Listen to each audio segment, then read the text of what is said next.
him? What's hard? I mean, how does your body feel when you think about showing him that vulnerable side of you? Can you feel that in your body? How does that feel? You said sad. The vulnerability? Yeah. The sadness is like a stone in my belly. Is it? Yeah, sort of like, ugh.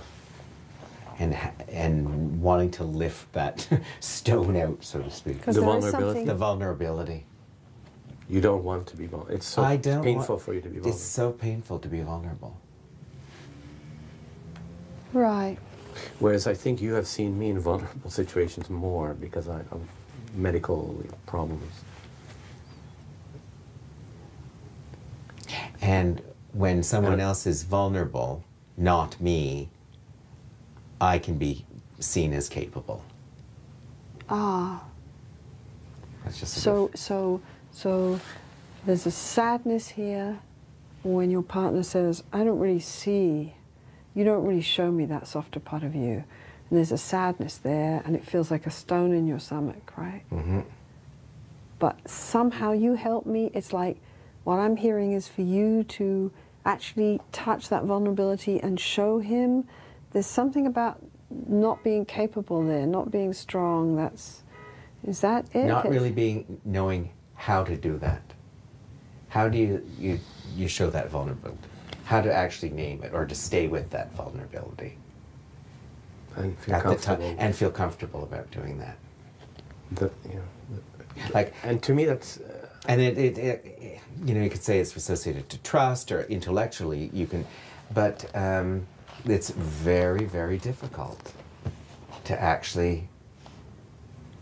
It's difficult for all of us, yeah? To give that up. It's difficult for all of us, right? Yeah. Right. And we all have that sense of needing to protect ourselves, right? Mm-hmm. And I think what you guys are telling me, I mean, we could go back and talk about your relationships, your past relationships. We've often learned that it's a very bad idea to be vulnerable. But we're talking about that you guys are also in a cultural context where that's not encouraged to be vulnerable like that. And to some degree, we have been vulnerable because of cultural context. Well, you've been together for a long time, and so is that what you mean? No, I mean being gay. That's what I mean. Vulnerable. Yeah. Yes, you're even more vulnerable gay. Yes. There's a vulnerability about being gay, period. Exactly. So there's an even, you need to protect, yeah. I validate and normalize their need to protect themselves as individuals and gay men in a heterosexual world. So what's happened to them since? Well, I've continued to work with them. We've had 7 more sessions since you saw them, and we continue to work in stage 1.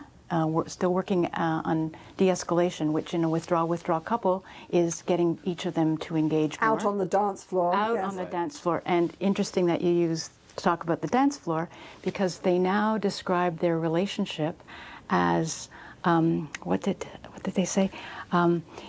Instead, they've moved from a tribal dance where they were each jumping up and down in one spot individually into doing a fluid waltz together.